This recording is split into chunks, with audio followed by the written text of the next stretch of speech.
Voilà, donc nous allons parler ensemble rapidement, 20 minutes c'est très court, de la vertu de prudence. Alors, premier point, la vertu de prudence, c'est ce qu'on pourrait appeler aujourd'hui la capacité éthique, morale, de prendre de bonnes décisions. Souvent on associe la prudence à la précaution, quelqu'un de prudent, quelqu'un qui ne prend pas de risques. C'est absolument pas le sens ancien, traditionnel, dans la philosophie antique et médiévale, dans la philosophie moderne, dans cette tradition aussi des vertus. C'est pas du tout le sens profond de la prudence. Un homme prudent peut être audacieux, courageux, téméraire et prendre des risques. Il faut bien comprendre que nous avons besoin de nous débarrasser de ce sens négatif de la prudence. Premier point. Deuxième point, les Grecs appelaient cela en grec la phronésis. C'est vraiment la vertu du gouvernement, du gouvernant. On peut gouverner sa vie et on peut gouverner les choses, voire gouverner la cité. Donc la vertu de prudence est aussi, dans cette grande tradition de philosophie morale et politique, la vertu du politique. La prudence, donc, premier point de mon exposé, c'est une vertu, c'est-à-dire c'est une capacité à bien agir. Et comme vous aurez d'autres interventions sur d'autres vertus, notamment la tempérance, la force, la justice, les vertus sont, comme on dit, connexes, c'est-à-dire que chaque vertu est adossée à l'autre. Si je suis dans des conduites addictives, si je suis alcoolique, par exemple, comme on dit aujourd'hui, si j'ai une addiction à l'alcool, je ne serai pas prudent. Si je suis courageux, mais je prends trop de risques, ça ne sera pas prudent. Donc, pour être prudent, il faut cultiver en nous cette capacité à prendre du recul et puis à penser notre action en étant autant que faire se peut. La vie humaine n'est pas une vie, c'est pas un long fleuve tranquille, c'est pas une vie de tout repos, mais disons, acquérir une capacité à prendre une décision. Donc, la prudence nécessite d'autres vertus. Deuxième aspect, la prudence n'est pas l'art, n'est pas la technique. On apprend par exemple, quand on veut faire du droit, quand on est avocat, l'art oratoire. On apprend quand on est militaire, l'art militaire, la technique de combat, le fait d'entrer dans un conflit armé, de maîtriser la technique. Quand on fait du management, on apprend les techniques de management, on apprend comment être un bon manager. Quelquefois, et même souvent, on confond l'art de la décision avec la technique de décision. Donc, le deuxième point à souligner, c'est que la prudence nécessite fondamentalement, dans l'éducation intime de chacun, dans la vie intérieure de chacun, le désir du bien, le désir du vrai et le désir du beau. Alors vous allez me dire, ça fait un peu bisounours tout ça, dans un monde âpre, où dans l'entreprise, quelquefois, le vrai, le bien, le beau, c'est quand même le profit qui domine. Et oui, justement. Il faut resituer le profit dans une technicité de gestion et de management, mais pas sans le sens du bien et du mal, du vrai et du faux, du beau et du laid. Il y a une certaine beauté au bien, une certaine beauté au vrai, une certaine beauté à ce que les personnes accomplissent leur nature, accomplissent leur vocation, puissent s'épanouir, comme on dit, de telle manière qu'on est au service du bien et pas simplement au service de la technique. Donc, ne confondons pas la technocratie avec la vertu qui consiste à bien gouverner, à bien diriger, à bien manager, comme on dit, à bien gérer, c'est-à-dire à prendre de bonnes décisions.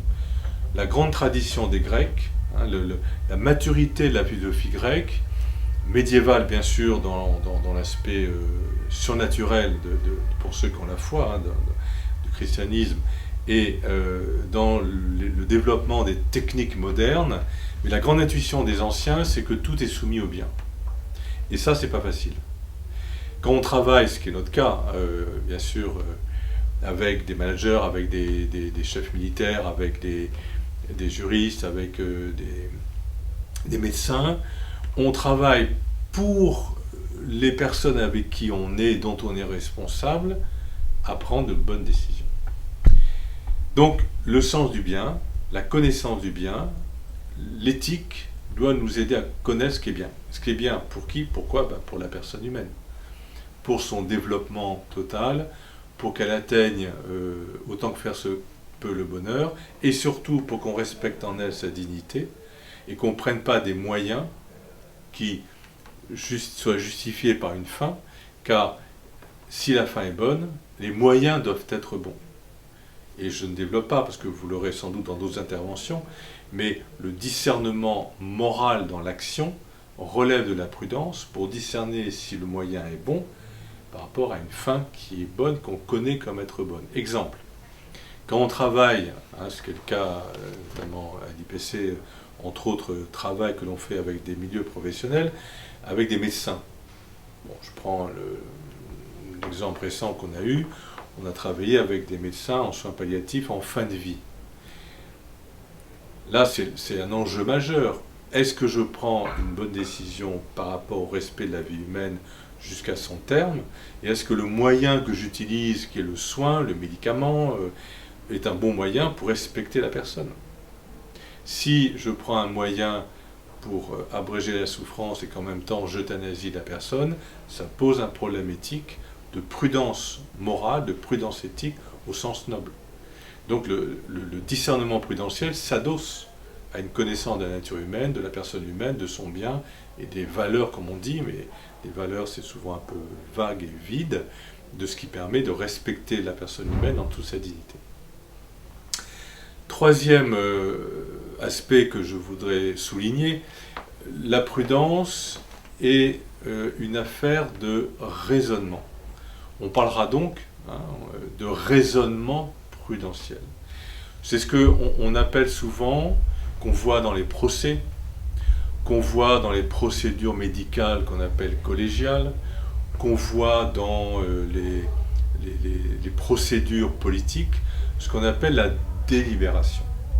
Donc il y a 3 moments dans le raisonnement prudentiel. Premier moment, on prend conseil auprès de personnes qui sont sans doute capables de donner un avis éclairé. Et donc cette prise de conseil, elle permet de peser le pour et le contre, ce qu'on appelle la délibération.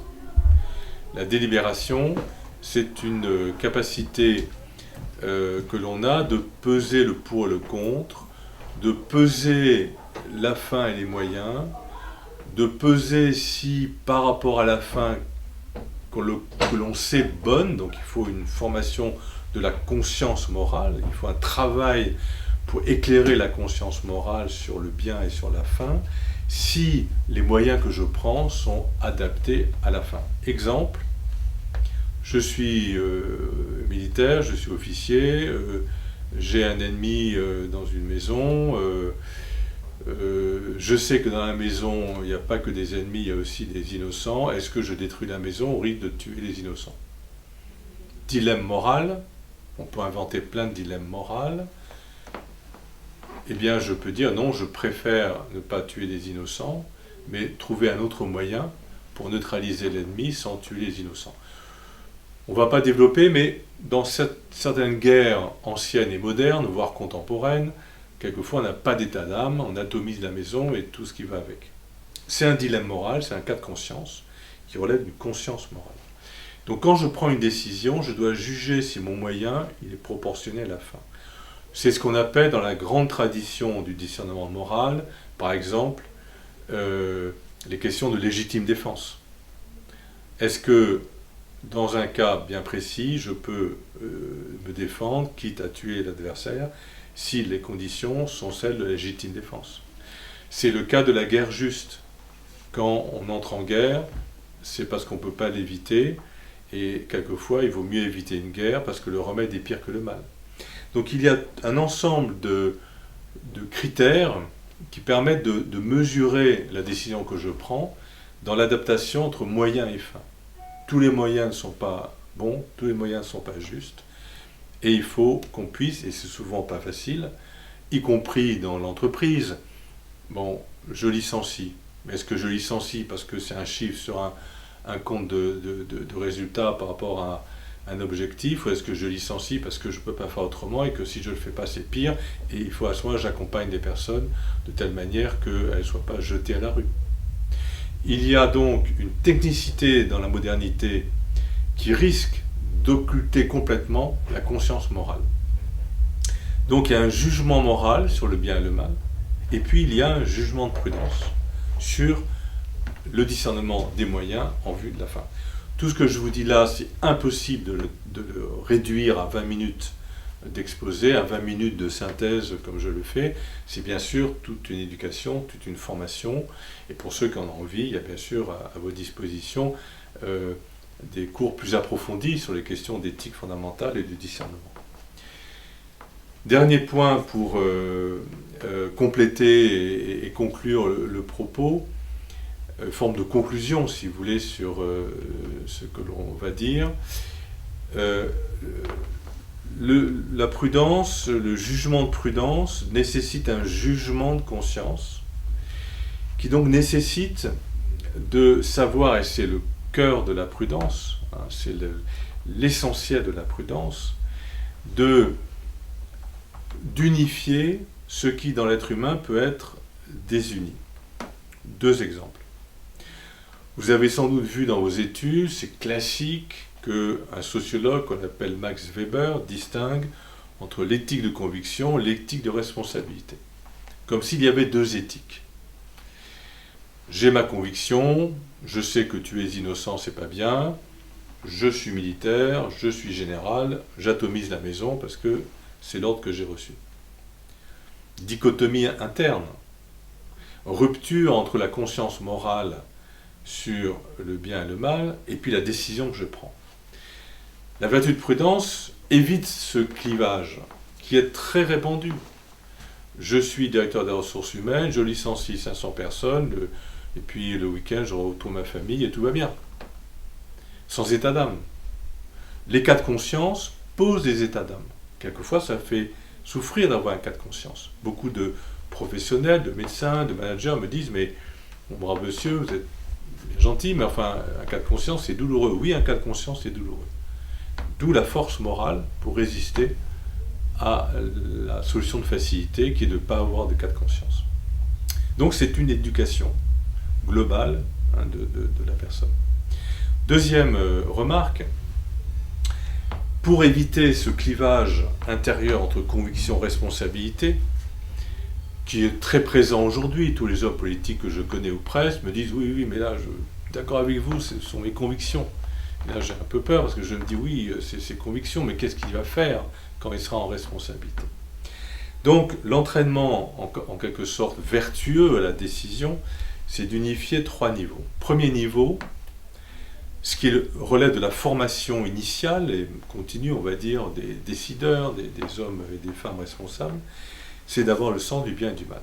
Ce qu'on appelle les principes communs de l'agir moral, c'est-à-dire qu'est-ce qu'une personne humaine, qui est-elle, quelle est sa destinée, quel est son bien, quel est... voilà. Se cultiver sur ce qui est bien et ce qui est mal pour discerner de manière générale déjà le bien et le mal. Deuxième niveau, bien sûr, les circonstances. C'est-à-dire, je suis médecin, j'ai un service de soins palliatifs, j'accueille des personnes en fin de vie, j'ai un patient, Monsieur Dupont. Qui est Monsieur Dupont? Quelle est son histoire? Quelle est sa famille? Je fais le tour des circonstances qui me permettraient de prendre une bonne décision. Je suis officier, je dois commander l'ouverture de feu, je regarde le contexte, les circonstances, et j'essaie de comprendre comment, dans ces circonstances-là, je dois in fine prendre une bonne décision. Et puis, troisième terme, la délibération, on en a parlé, je juge que cette décision, il faut la prendre, et je la prends. Donc le courage de la décision, et le courage de la persévérance dans la décision, et le courage peut-être de changer d'avis si je pense que ma décision n'est pas bonne, ou que le moyen que j'ai pris n'est pas le bon. Donc vous voyez toute une capacité du décideur, du chef, comme on dit, mais on est tous, pas au sens où on l'entend des petits chefs, c'est-à-dire on est tous à même de prendre des petites décisions de la vie quotidienne. La première décision que vous prenez, c'est par exemple de vous lever le matin. Où on est bien d'accord, on est tous, moi non, parce que je suis arrivé à une vertu quasiment parfaite, mais disons, se lever le matin, c'est une décision. Et puis on est père de famille, mère de famille, responsable de jeunes, responsable de salariés, on prend des petites décisions. Eh bien, le souci de prendre des petites décisions qui soient prudentielles au sens noble du terme, nous prépare à prendre de grandes décisions. Après, vous avez des personnes qui sont capables de prendre des grandes décisions. Et donc, toutes ces qualités, toutes ces vertus, toutes ces dispositions permettent à la prudence de s'incarner dans les réalités concrètes et singulières. Donc les principes communs de la conscience morale, les circonstances propres aux situations et la situation singulière, la situation concrète où il faut que je prenne la décision. C'est pas toujours facile, mais nous sommes dans une période technocratique, technicienne, scientifique, scientiste. Nous sommes dans une période où on vous apprend à être des bons spécialistes de ce que vous faites, de bons juristes, de bons managers, de bons gestionnaires. Encore faut-il que vous ayez une bonne formation, au moins sur le plan technique. On forme peu, on donne peu les outils pour arriver à développer cette prudence qui est une qualité intrinsèque qui est le fruit d'une éducation, le fruit d'une formation, le fruit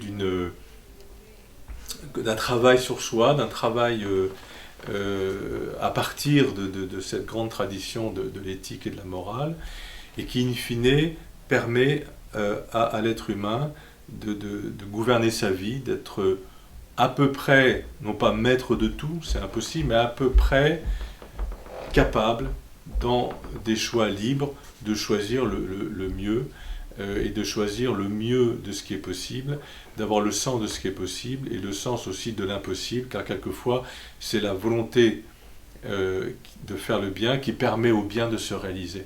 Mais si on vous dit il n'y a pas de vérité, il n'y a pas de bien, chacun sa vérité, chacun doit décider de ce qui est bien, alors c'est fini parce qu'on ne va plus chercher à prendre une bonne décision.